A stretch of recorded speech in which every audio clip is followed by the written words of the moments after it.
Development और Hinduism का cocktail उन्होंने ज़बरदस्त तैयार किया और इसीलिए तीसरी बार भी प्रधानमंत्री बने।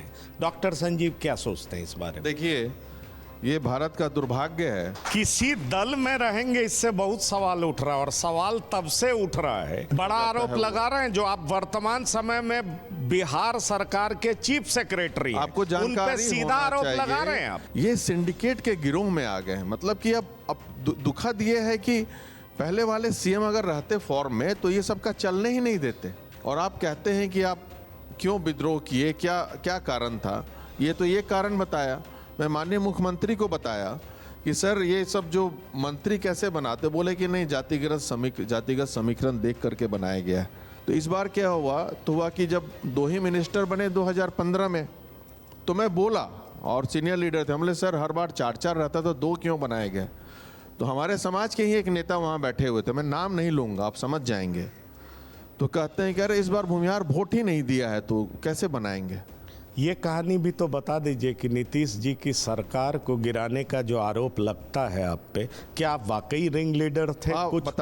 कुछ विधायकों को लीड कर रहे थे? नहीं, सुने बताते हैं। 4 बार इधर से उधर किए हैं, 2 बार भाजपा से राजद, राजद से भाजपा गठबंधन।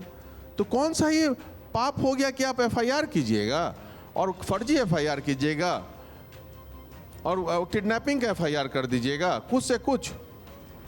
ये सब फर्जी आरोप लगाते हैं, ऐसा कुछ है ही नहीं। खुल करके बोलना भी तो बगावत है ना। अरे बगावत क्या है? ठीक है, अगला मुख्यमंत्री किसको देखना चाहते हैं? देखिए, अगला मुख्यमंत्री जिसके पास विजन हो और जो बिहार को आगे ले जाए, मैं उसको देखना चाहता हूँ। जो अपना डिसीजन खुद ले, ना कि किसी से पूछ के ले, तो समस्या हल हो जाएगा, लेकिन इससे मेरे किरदार का कत्ल हो जाएगा। इसलिए मैं झुकना नहीं चाहता। आप सभी लोगों का नमस्कार और ख़ास तौर पर जो हमारे विशिष्ट अतिथि हैं डॉक्टर संजीव, उनका भी नमस्कार और बहुत बहुत धन्यवाद, क्योंकि वो लंबी यात्रा करके यहाँ तक पहुँचे हैं। तो इसके लिए मैं विशेष तौर पर इनको धन्यवाद देना चाहूँगा और साथ ही साथ जो TV9 डिजिटल बैठक का सिलसिला है उसको आगे बढ़ाने का प्रयास करूँगा। तो एक बार फिर से आपका स्वागत करता हूं डॉक्टर संजीव जी। धन्यवाद पंकज जी। आप डॉक्टर हैं, विधायक हैं, विधायक भी हैं तो जोरदार अंदाज में बात करने के लिए जाने जाते हैं। ये कैसे सामंजस्य बिठाते हैं? देखिए, आवाज़ को दमदार होने के लिए ना किरदार का भी दमदार होना बहुत ज़रूरी है। और मैं इसलिए हर बातों को मजबूती से रखता हूँ, क्योंकि मैं जानता हूँ कि ये सही है और मैं गलत नहीं हूँ। इसलिए हर बात को मैं दमदार तरीके से रखता हूँ और जब जनता से रिलेटेड जो भी मुद्दा रहा है आज तक, तो उसको मैं हर वक्त सदन के पटल पे रखा हूँ और सच को सच और गलत को गलत कहने की आदत है मेरी, तो जिसके कारण बहुत सारी समस्याएं भी मैं झेलता रहता हूँ। सच को सच कहने की आदत है आपकी, ये बात तो सच है, हमने सुना भी है कई बार। पर ये समस्या की वजह कौन है आपके लिए पार्टी में? देखिए, कुछ लोग हैं, मतलब कहीं भी आप क्लीन पिच आपको नहीं मिलेगा खेलने के लिए कि आप सीधे बैटिंग करें। ऑब्स्ट्रक्शन तो राजनीति में आप आगे बढ़ेंगे तो होना ही है। तो शुरू से मैं कहता आया हूँ कि हमारे दल के ही कुछ लोग हैं जो ऑब्स्ट्रक्शन पैदा करना चाहते हैं। 1-2 मंत्री भी हैं, उससे भी कुछ अलग हैं। नीतीश जी से हमें कोई तकलीफ़ आज तक नहीं हुई है, वो पिताजी से भी बहुत क्लोज रहे हैं और वही मुझे इनफैक्ट जनता के साथ उनकी भी इच्छा थी कि मैं राजनीति में आऊँ, मैं शुरू से। तो ये सब होता रहा है कि हर वक्त उनका सहयोग भी मिला है मुझे। लेकिन कुछ लोग हैं, जब देखें कि भाई इतना ये काम करवा रहे हैं क्षेत्र में, तो उनको रोका जाए। अब बार बार विधानसभा में अगर मैं कोई मुद्दा उठाऊं तो ये भी बर्दाश्त नहीं होता था लोगों को कि भाई ये क्यों उठा रहे हैं और कोई क्यों नहीं उठा रहा है। होता क्या है कि जब पब्लिक आपके पास आएगा, फॉर एग्ज़ाम्पल मैं जैसे किसानों का बहुत बड़ा मुद्दा है बिहार में, और ये किसी कास्ट क्रीड से रिलेटेड नहीं है, हर कास्ट के लोग किसान हैं। जैसे गैर मजरूआ खास ज़मीन, टोपोलैंड, बकास ज़मीन, गैर मजरूआ खास और टोपोलैंड का जो है पिछले 9 साल से रसीद कटना बंद हो गया है। तो जिससे किसान त्राहिमाम है एक तरह से। ना तो उनको फसल क्षतिपूर्ति मिलती है, अगर मुआवजा मिलना है वो भी नहीं मिलता है, प्रधानमंत्री आवास योजना का बेनिफिट्स भी नहीं मिल पा रहा है। रीज़न बीइंग कि they require land position certificate for everything, तो वो हो ही नहीं पाता इन लोगों के पास, पॉसिबल ही नहीं, क्योंकि अप टू डेट रसीद नहीं है। तो अकारण सरकार बंद कर रखी। तो मैं लगातार 2021 से ये मुद्दा उठा रहा हूँ, बहुत विधायकों का भी साथ रहा है इसमें, लेकिन उसके बाद भी सरकार गूंगी है। तो इस बार मैं मिल करके गवर्नर साहब को मैं ज्ञापन दिया कि ये अहम मुद्दा है, इसको सॉल्व किया जाए। तो ऐसा ऐसा बहुत सारा मुद्दा आता है जो जनता के हित में रहता है और सरकार को पसंद नहीं आता है कि भाई कोई उठाए ऐसे मुद्दा को।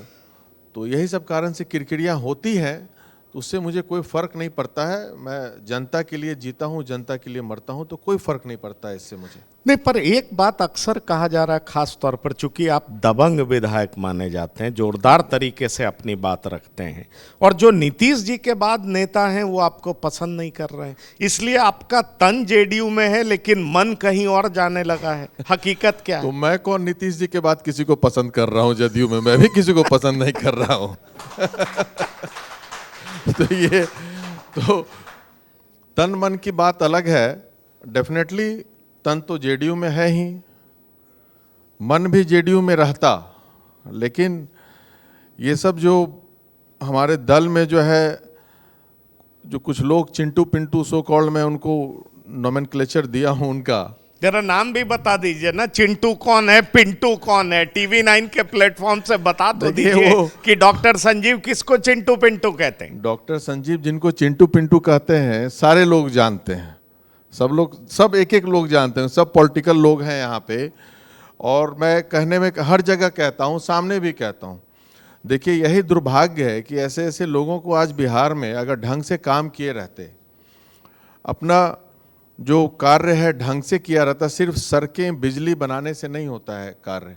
आज रोजगार के कारण, रोजगार नहीं है तो कितना पलायन होता है। मैं अभी जहाँ जाता हूँ, मैं लोग को मैं बताऊँ, देखो भाई सड़कों का उद्घाटन किया, शिलान्यास किया, तो भाई सड़क पे क्या करेंगे रह करके? खाना खाने कहाँ जाएंगे? आज जाते हैं बाहर कमाने के लिए, आते हैं फिर यहाँ सब उड़ जाता है।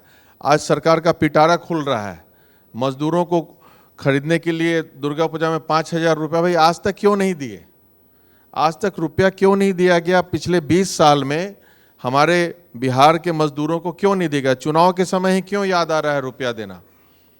मैं बाढ़ की समस्या को लेकर गवर्नर साहब से मिला, मेरा क्षेत्र अभी भी डूबा हुआ है, 1.5 महीने से गरीब लोगों के घर में पानी है। इसका सॉल्यूशन था, सरकार नहीं चाहती है। 20 साल बहुत ज़्यादा समय है किसी चीज़ को सुधारने का। परमानेंट सॉल्यूशन बाढ़ का होना चाहिए। पंकज जी, आप देखेंगे कि हर साल बाढ़ आता है, इसका कोई ऑडिट नहीं होता है, लाखों हजारों करोड़ बाढ़ में राहत में खर्चा होता है, लेकिन आप देखेंगे डिसिल्टिंग किया जाता, इंटरलिंकिंग ऑफ रिवर्स किया जाता, तो ये समस्या का 90% सॉल्यूशन हो जाता। पूरा गंगा कोसी का गाद हटाने का कार्य 2,60,000 करोड़ का बजट है हमारे सरकार का, और 10 से 15,000 करोड़ खर्चा करेगा डिसिल्टिंग में, तो पूरा ये परमानेंट सॉल्यूशन हो जाएगा। सबको पता है, क्यों नहीं करते हैं? इसलिए नहीं करते हैं कि ये सब होता रहेगा, हर साल लोग डूबेंगे, कोई ऑडिट नहीं होगा, खर्चा होगा, बर्बाद होगा पैसा। तो यही सब मैं बात बोलता हूँ तो इन लोगों को अखरता है। मैं जनता का बात बोल रहा हूँ। अब बड़ा परेशानी है बिहार में, लोग बाहर से बहुत जल संसाधन मंत्रालय तो हमेशा जेडीयू के पास रहा है, बड़े बड़े नेता इसको संभालते रहे हैं, कभी ललन बाबू संभालते रहे हैं, कभी संजय झा संभालते रहे हैं, फिर भी इस तरह की दिक्कत क्यों है? क्योंकि मैंने खुद संजय झा का इंटरव्यू किया, उन्होंने कहा गाद हटाने के लिए हम लोग सोच रहे हैं, हम लोग 20 साल सोचने में लगता है, बड़ा मंद बुद्धि हो गए हैं। 20 साल सोचने में लगता है, 20 साल सोचने में लगेगा, 20 साल में तो काया पलट हो जाता है। बताइए, ये सब तो बकवास वाली बात है कि आप इतना समय लगा रहे हैं सोचने में और कोई परमानेंट सॉल्यूशन नहीं निकाल रहे हैं। आप यही बेगूसराय जिला है, जाकर के देखिए क्या स्थिति है। आज हमारे यहाँ देखिए, हमारे विधानसभा के 4-5 पंचायत फिर पूरा डूबा हुआ है। 10 दिन के लिए बाहर राहत केंद्र चला, कम्युनिटी किचन चला, उसके बाद बंद है। नहीं, पर ये जो जल संसाधन विभाग है वो बहुत काम करने की बात भी तो करता है कि देखिए हम इस तरीके से बांध बना रहे हैं, बोल्डर डाल रहे हैं, तमाम वो प्रयास कर रहे हैं, और वो कहते हैं नेपाल से पानी छोड़ दिया जाता है और इस वजह से बिहार का एक बड़ा हिस्सा पानी के चपेट में आ जाता है। उसमें हम क्या नेपाल कर आज सकते बना है? नेपाल तो आज नहीं बना है, जब से पृथ्वी का संरचना हुआ तब से नेपाल है, तब से पानी छूट रहा है। बाढ़ का समस्या परमानेंट प्रॉब्लम हो गया है बिहारियों के लिए।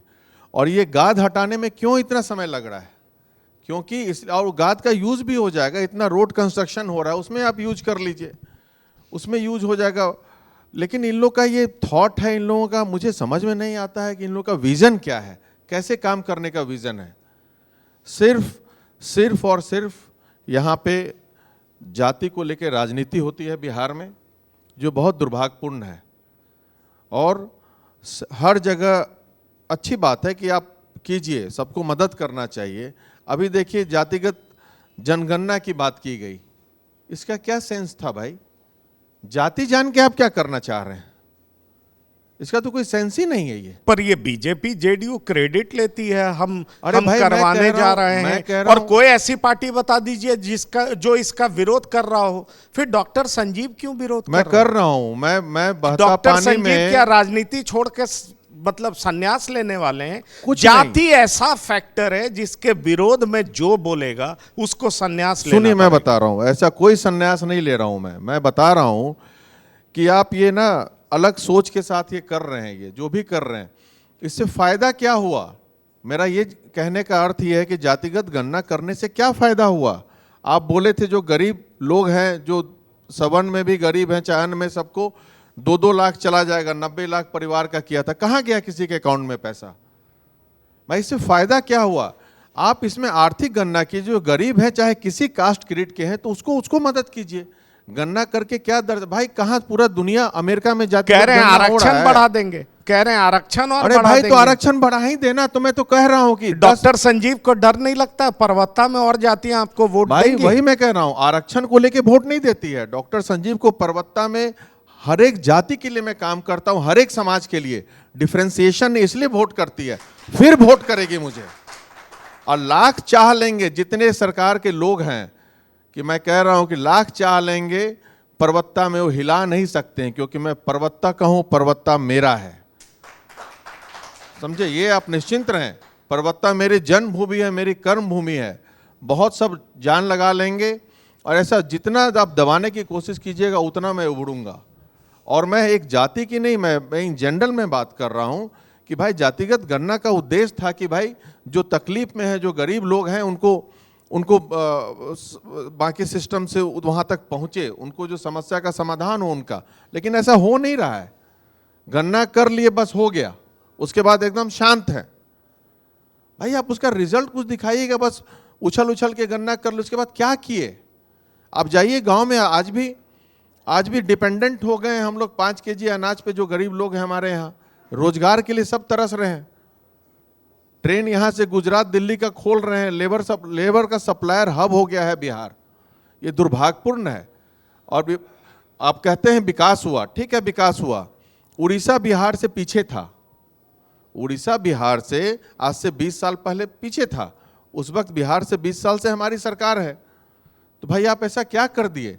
पर व्यक्ति आए अभी पर मंथ 2 करोड़ लोगों को, आप जान जाइए, गवर्नमेंट ऑफ इंडिया का डाटा है, 2 करोड़ लोगों को का आय बिहार में आज भी 1000 महीना से कम है।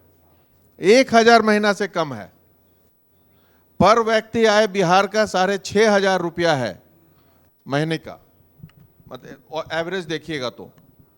बाकी दूसरे जगह दिल्ली, पंजाब ये सब चले जाएगा, हरियाणा में 25,000 रुपया है।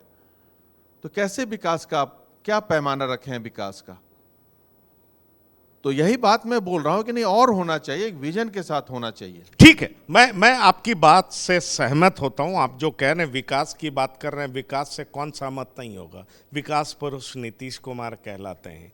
विकास करने के लिए प्रधानमंत्री अपनी बात करते हैं कि विकास हो, कहा जाता है डेवलपमेंट और हिंदुइज्म का कॉकटेल उन्होंने जबरदस्त तैयार किया, और इसीलिए तीसरी बार भी प्रधानमंत्री बने। डॉक्टर संजीव क्या सोचते हैं इस बारे में? देखिए, ये भारत का दुर्भाग्य है कि यहाँ के लोगों को हिंदुत्व अपने आप को दिखाने के लिए किसी पार्टी का सहारा लेना पड़े। हम गर्व से कहते हैं हम सनातनी हिंदू हैं, राष्ट्रवादी हिंदू हैं, लेकिन किसी पार्टी के कारण नहीं है। किसी पार्टी का झंडा उठाने से हिंदुत्व का आप नहीं सर्टिफिकेट दे सकते हैं भारत में किसी को आप। और ये हिंदू मुस्लिम बहुत हुआ, अब इससे मतलब नहीं होता है।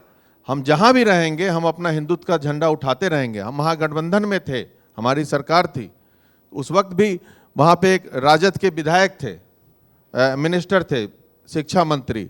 जिस दिन वो बोलना शुरू किए रामायण के बारे में, सबसे पहला विधायक मैं था। भाजपा का भी एक आदमी नहीं बोला, सबसे पहले मैं उसका विरोध किया खुल करके।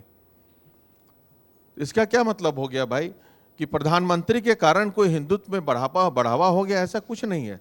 जो सनातनीय हैं, आपको जानकारी होनी चाहिए, आप भी हैं, कि हिंदुत्व तो धर्म तो पहले से सम्राट अशोक के समय सब खत्म कर दिए थे। सब सम्राट अशोक के बाद जो उनका जो सारा था, परिवार के जो लोग बनते रहे सम्राट, राजा वृद्धस्थ तक में तो हिंदुत्व खत्म कर दिए थे। सारे लोग भारत में सब आपको बौद्धिस्ट हो गए थे।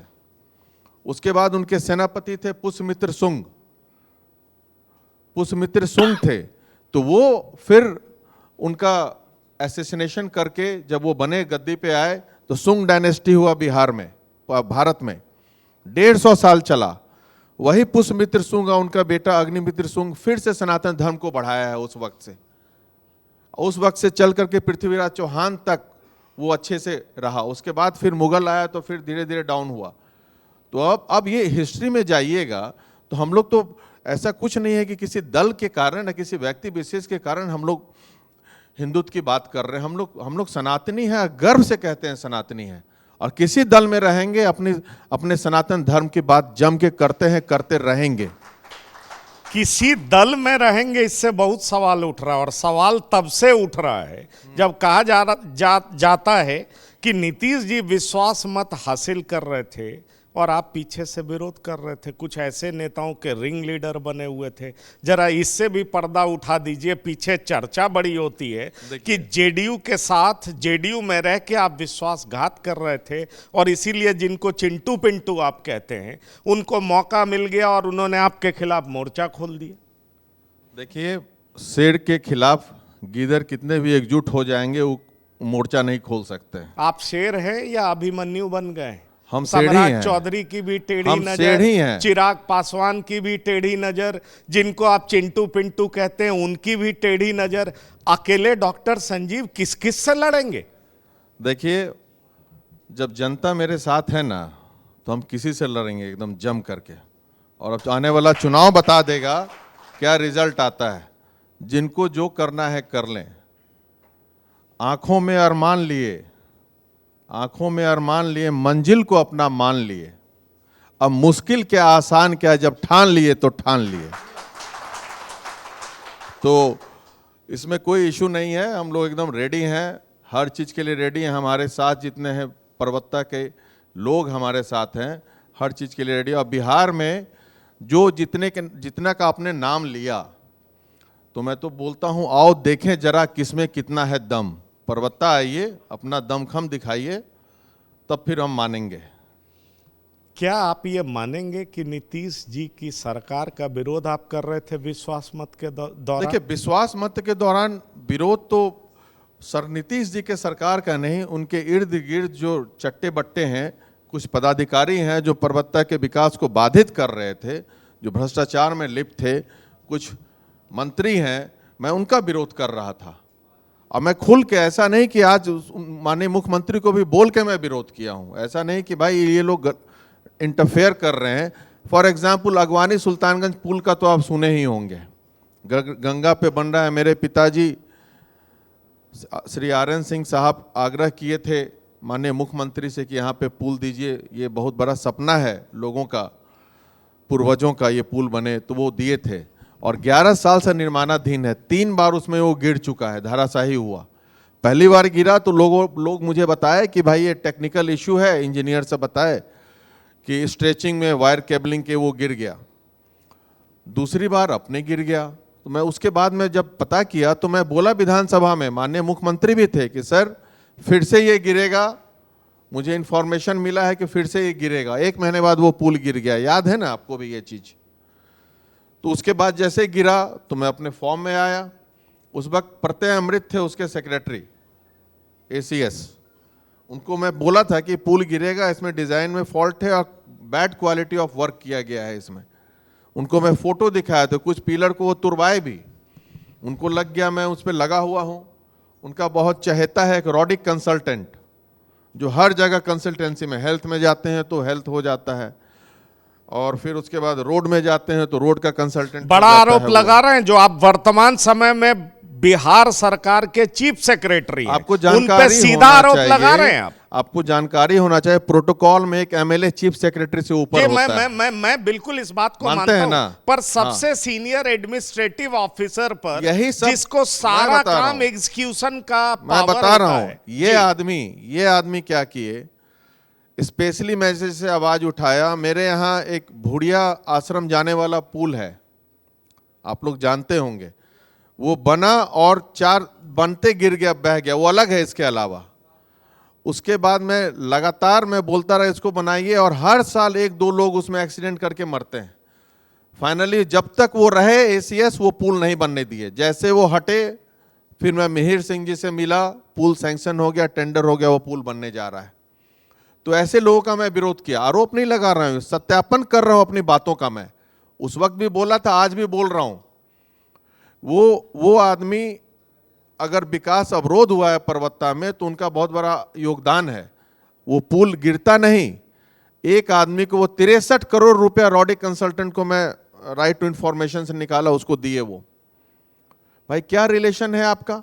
और सरकार का क्या है कि एक ही प्रत्यय अमृत IAS हैं, लॉ में जाते हैं, कभी लॉ डिपार्टमेंट के बजाय प्रधान सचिव तो वो जज बन जाते हैं, हेल्थ में आते हैं तो डॉक्टर से जो ज़्यादा टैलेंटेड हो जाते हैं, RCD में गए तो सिविल इंजीनियर से भी ज़्यादा टैलेंटेड। अरे और भी लोग हैं, और भी IAS हैं, और IAS को आप क्यों नहीं मौका देते हैं? एक ही पे क्यों इतना लोड दिए हुए हैं? कुछ तो कारण है। अपनी ही सरकार के चीफ सेक्रेटरी के खिलाफ इतना बड़ा आरोप, क्या मान लिया जाए डॉक्टर संजीव बागी हो गए, या ये मान लिया जाए कि मुख्यमंत्री नीतीश जिन पर आरोप लगता है अचेत हो गए हैं, अस्वस्थ हो गए हैं, और इस वजह से ओवर ब्यूरोक्रेटाइजेशन हो रहा है। चिंटू पिंटू जिनको आप कहते हैं, मैं नहीं कह रहा हूं, जिनको आप चिंटू पिंटू बुलाते हैं वो बड़ा ही सक्रिय हो गए हैं, और आप जैसा जुझारू MLA की कोई सुनता नहीं है, ये मान लिया जाए। देखिए, सच बोलना अगर बगावत है तो मैं बागी हूं। मैं तो शुरू से बोलता हूं कि मैं बागी हूं, इसमें कहीं कोई दिक्कत नहीं है।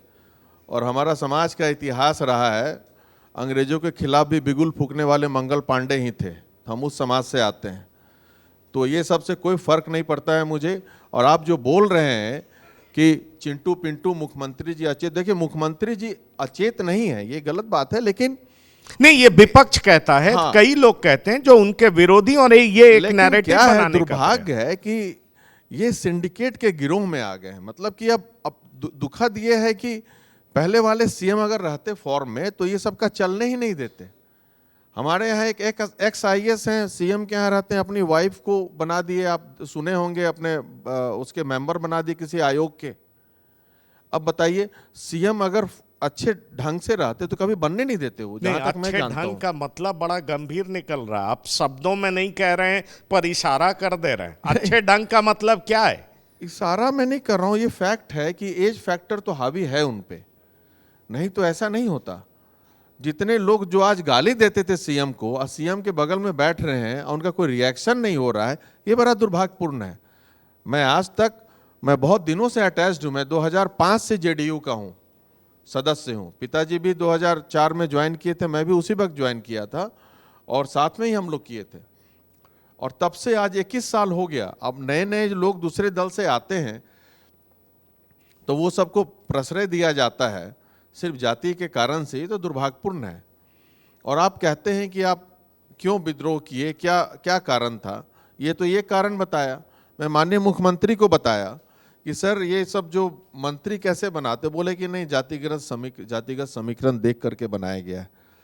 तो 2005 में 2010 में हमारे जाति का, जब जाति पे आप ले आए हैं, डॉक्टर को भी जाति में कन्वर्ट कर दिया गया है, तो हमारे समाज का 2 भाजपा से मिनिस्टर रहते थे, 2 जदयू से। तो इस बार क्या हुआ, तो हुआ कि जब 2 ही मिनिस्टर बने 2015 में, तो मैं बोला, और सीनियर लीडर थे, हमने सर हर बार 4-4 रहता तो 2 क्यों बनाए गए। तो हमारे समाज के ही एक नेता वहाँ बैठे हुए थे, मैं नाम नहीं लूँगा, आप समझ जाएंगे। तो कहते हैं कि अरे इस बार भूमिहार वोट ही नहीं दिया है तो कैसे बनाएंगे। तो कैसा खराब लगेगा ये, भूमिहार वोट नहीं दिया तो कैसे आप जीते। ललन बाबू की बात कर रहे हैं। आप जो बाबू को समझिए, मैं किसी का नाम नहीं ले रहा हूं, लेकिन ये बड़ा दुर्भाग्यपूर्ण है। उसके बाद जहानाबाद गए एक हमारे मंत्री, तो कहते हैं कि भाई भूमिहार वोट नहीं दिया। अरे बिना भूमिहार के वोट से नहीं जीतते हैं, वोट भी लीजिएगा और उसके बाद पर भी काटने का काम कीजिएगा। आप कहाँ से जस्टिफाइबल है ये। मैं अपने समाज का भी ब्रह्मसी सम्मेलन किया, तो मैं बोला कि आप बताइए, पहले 850 मुखिया हुआ करते थे 20 साल पहले भूमिहार ब्राह्मण समाज के, और आज 125 से 150 मुखिया नहीं है पूरे बिहार में। क्या कारण है। पहले 55 एमएलए हुआ करते थे और आज हमारे समाज के 22 एमएलए हैं। पहले 6-7 एमपी हुआ करते थे, अब हमारे समाज के लोकसभा के 3 एमपी हैं। क्यों नहीं बोलेंगे भाई हम। ये सब उन लोगों को बड़ा आग लगता है। आग लगे तो लगे, कोई फर्क नहीं पड़ता है। ये कहानी भी तो बता दीजिए कि नीतीश जी की सरकार को गिराने का जो आरोप लगता है आप पे, क्या आप वाकई रिंग लीडर थे। कुछ विधायकों को लीड कर रहे थे। नहीं, सुने बताते हैं। ये भी बात अच्छा ही है, मैं आपके माध्यम से सबको बताना चाहता हूँ। मैं डेफिनेटली नाखुश था, क्योंकि मुख्यमंत्री नीतीश कुमार मुझे खुद बार बार 4 बार इधर उधर किए, तो हर बार बात होता था तो कहते थे इस बार सरकार बनेगा ना तो आपको मंत्री जरूर बनाएंगे। तो हम बोले कि सर क्या हुआ। नहीं, इस बार मजबूती से आएंगे तो आपको मंत्री जरूर बनाएंगे। तो फिर उधर चले गए, फिर उधर आ गए, तो 2 बार इधर उधर हुआ। तो हम बोले भाई इधर उधर क्यों करें, कुछ विचारधारा की भी तो राजनीति होनी चाहिए। अब थोड़ा सा तो आदमी है, पॉलिटिशियन है, एमएलए के बाद तो लोग सोचते हैं कि मंत्री बने, कोई गलत बात नहीं है इसमें। और बहुत ऐसे जो नॉन डिजर्विंग लोगों को मंत्री बनाया गया है खाली कास्ट समीकरण देख करके, तो भाई मैं क्यों नहीं चाहूँ। तो मुख्यमंत्री ने मुझे खुद बताया कि अगली बार आपको जरूर हम करेंगे, और फिर इधर से उधर हो गए तो उस वक्त भी कुछ नहीं किए। तो मुख्यमंत्री का दिक्कत नहीं है, वो बनाने वाले थे, लेकिन हमारे दल में ही कुछ लोग हैं कि नहीं इनको नहीं बनाना है। तो मुझे पता चला, तो मैं मीटिंग में नहीं गया। 2 जो मीटिंग होता है मैं जान के नहीं गया मीटिंग में। ऐसा कहा जा रहा है कुछ लीडर को आप साथ ला रहे थे जो आपके समाज से भी थे, उनको साथ लाने का प्रयास कर रहे थे कुछ गलत और है, लोगों को। और जब आपको लगने लगा कि नहीं अब सरकार नहीं गिरेगी, जी हाँ, तब आप आए, झारखंड में थे और नवादा से आए, फिर पटना गलत बता रहे हैं। अफवाह का बाजार ऐसे ही गर्म रहता है। ये अफवाह फैलाने वाले चिंटू थे और साथ में पिंटू। तो ये लोग का क्या हुआ, तो मैं बोला उस वक्त कि भाई मैं मीटिंग में नहीं आऊँगा। मैं सब लोग का फ़ोन आया तो बोला कि ठीक है मैं मीटिंग में नहीं आऊँगा, मैं आऊँगा। फिर उसके बाद हुआ कि मैं उसमें आऊँगा, आपका जो सिस्टम है उसमें वोटिंग में मैं आऊँगा। वोटिंग में आया, और स्पेशली ये गलत आरोप लगाया जा रहा है कि मेरे साथ उन लोग बोले 6 विधायक थे, किडनैप किए थे। मेरे पे किडनैपिंग का केस किया इन्होंने।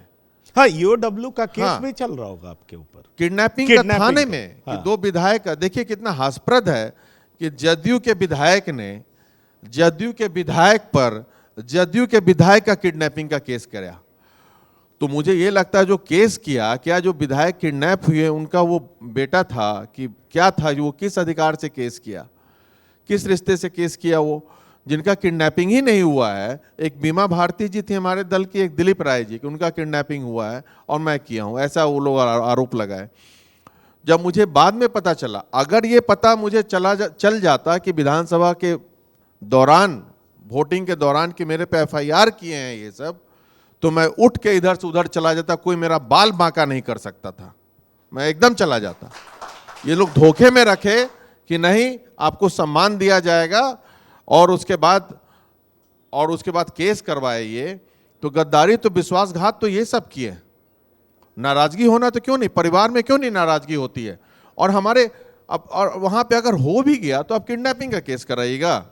आज आपको मैं दल का बताता हूं, हमारे दल में कौन कहां से आया है जो अभी टॉप में है। संजय झा जी हमारे कार्यकारी अध्यक्ष हैं, भाजपा से आए हैं। अशोक चौधरी जी वहीं पे रहते हैं दिन रात, वो हमारे कांग्रेस से आए हैं 5-6 साल पहले।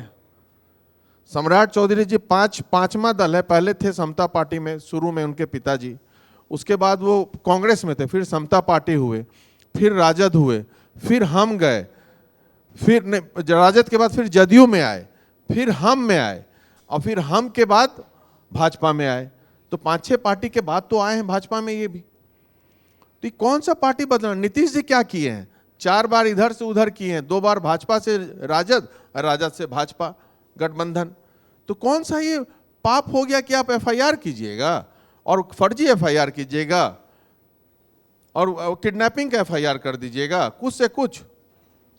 ये सब फर्जी आरोप लगाते हैं, ऐसा कुछ है ही नहीं। अब मैं आया और अपना वोटिंग भी किया मैं साथ में, और मेरे साथ कोई विधायक भी नहीं था, मैं अकेले अपना था अपने।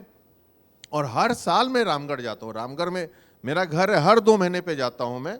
रजरप्पा में है, देवी का दर्शन करते हैं, और हर साल तो कम से कम 200-300 क्षेत्र के लोग भी जाते हैं हमारे साथ। देवी का दर्शन करने गए और इधर सरकार गिराने का आरोप लग गया। चलिए इससे आगे बढ़ते हैं। एक बार आप और बहुत चर्चा में आए थे, एक एमपी को आप कह रहे थे कि तुम ही ना बोले थे इतना करोड़ दे के टिकट लिए हो, और तरह तरह की बात, वो बड़ा वायरल हुआ था आपका वीडियो। ये इतना खुल करके आप बोलते हैं, और वो एमपी, उसका नेता, मतलब अगर हम एनडीए में देख लें तो जेडीयू में चिंटू पिंटू ने आपको मंत्री बनने नहीं दिया, जिसको आप चिंटू पिंटू कहते हैं। अब बीजेपी का सिरमौर सम्राट चौधरी पे सीधा आरोप आप लगा रहे हैं कि सब पार्टी से घूम के इसमें आ गए। अरे आरोप नहीं लगा रहे हैं, सच्चाई है, ठीक है, फाइन, लेकिन अब खुल करके बोलना भी तो बगावत है ना। अरे बगावत क्या ठीक है, सब लोग जानते हैं, आप उन्हीं से पूछिए। नहीं, हम भी जानते हैं। हाँ। हम भी जानते हैं। नीतीश जी को आप कहिएगा 2 बार इधर 2 बार उधर, कहाँ तो गलत है? नहीं, बिल्कुल सच है। हाँ। मैं इसको गलत कैसे कह सकता हूं? ये तो एकदम फैक्चुअली करेक्ट है। तो सीधी बात, एनडीए में जो सब नेताओं को कड़वी लगे, क्या अपने लिए आप एनडीए का दरवाजा स्वयं बंद कर रहे हैं? क्या मान लिया जाए कि डॉक्टर संजीव अभिमन्यु की तरह एनडीए में चारों तरफ से घिर गए हैं और खुद ही अपना दरवाजा बंद कर रहे हैं? देखिए, दरवाजा ना, राजनीति में कोई दल दरवाजा खोलता बंद नहीं करता। राजनीति में अगर दरवाजा खोलना बंद कर रहे हैं ना, तो जनता के हाथ में है। मैं जनता का गुलाम हूं, किसी दल का गुलाम नहीं हूं। मैं गर्व से कहता हूं कि मैं जनता का गुलाम हूं, मैं उनका आदर करता हूं, और मैं किसी दल का गुलाम नहीं रह सकता हूं। आपने किसानों का सम्मेलन बुलाया, कहा यह जा रहा है कि अब जब आपको लगा आप कमजोर पड़ रहे हैं, तो जाति की ताकत दिखा करके आप एक तरीके से जेडीयू को डरा रहे हैं, एनडीए को डरा रहे हैं। कमजोर, और हम कमजोर ना कभी हम थे ना कभी होंगे, समझे? तो ये आप निश्चिंत रहिए कि अगर किसी को बोला जाए कि दल मतलब डर के मारे जाति का सम्मेलन बुला रहे हैं, तो हर साल यहाँ कुर्मी चेतना रैली होता है पटना में, तो 20 साल में कुर्मी समाज को चेतना नहीं आया है क्या? क्यों चेतना रैली होता है? क्यों कुशवाहा सम्मेलन होता है? इसका मतलब सब डर गए। महाराणा प्रताप का सम्मेलन क्षत्रिय करते हैं, मतलब डर गए हैं। भाई ये सब गलत बात है। सबको आदत है, सबको अपना राइट है समाज को साथ में लेके चलने का। मैं अपने समाज का सम्मेलन जरूर किया, और मैं ये भी उसमें किया, ब्रह्मश्री स्वाभिमान सम्मेलन उसका नाम था, कि ये सब मुद्दा को लेके किया कि जब हमारे जो प्रथम मुख्यमंत्री थे श्री कृष्ण सिंह जी, भारत के नवनिर्माण में बहुत बड़ा योगदान रहा। आप बेगूसराय की ही धरती को देखें, सबसे ज़्यादा औद्योगिकरण अगर बिहार में हुआ होगा तो बेगूसराय में हुआ होगा, और वो जात पात से उठकर ऊपर का काम किए। आप देखेंगे कि नवनिर्माण में बिहार का बहुत बड़ा उनका सहयोग रहा। दलितों का प्रवेश मंदिर में उन्होंने शुरू करवाया, देवघर के मंदिर में। जमींदारी प्रथा को खत्म किया, जमींदार होते हुए भी। तो भाई, तो हमारे समाज का आप बोल रहे हैं एक जाति का सम्मेलन, मैं उस विचारधारा से जुड़े हुए सभी लोग आए थे, सिर्फ भूमिहारी नहीं थे, हजारों हजार की संख्या में अन्य जाति के भी लोग आए थे, और सबका सम्मान किया। और हमारे समाज का एक है कि हमारे समाज का जो लोग है, जो सच्चा है, समाज सेवी है, हर समाज को साथ में लेके हम लोग चलते हैं। आप परबत्ता में आइए, मैं जानता भी नहीं हूं कि मैक्सिमम लोगों को कि कौन किस कास्ट का है, बस मैं नाम से जानता हूं। मैं गांव से जानता हूं, इस गांव में जाति को लेके मैं नहीं जानता। इस गांव में लोग बोलते हैं भाई जाति से छोड़िए भाई, हम लोग काम करना है। और जो वोट दिए अथवा नहीं दिए, मैं हर जगह विकास की किरणों को पहुंचाया हूं परबत्ता में। तो जातिवाद वाला बात ही नहीं है। और अपने समाज को संगठित तो करना चाहता ही हूं मैं कि आप संगठित होइए, नहीं तो जब डायनासोरस एक्सटिंक्ट हो गया है तो आपको भी यहाँ पे लोग एक्सटिंक्ट करने में पीछे नहीं हटेंगे। मैं बार बार ये बोल रहा हूँ, मैं बताया उन लोगों को मीटिंग में भी ये चीज़, संख्या आपका कैसे घट रहा है इस पे ध्यान दीजिए। सिर्फ हम लोग एक किसी पार्टी के बंधुआ मजदूर बनकर के वोटिंग करते रहेंगे तो हमारी दुर्दशा और होती जाएगी जैसी हो रही है। मैं ये बात बताया अपने समाज के लोगों को। तो इस बार का जो चुनाव होगा वो बहुत महत्वपूर्ण होगा। जो लोग अंडर एस्टिमेट कर रहे हैं हमारे समाज को कि एक बार हु कर दिए इधर दौड़ गए, ऐसा नहीं होने वाला है। चलिए अंतिम सवाल, अगला मुख्यमंत्री किसको देखना चाहते हैं?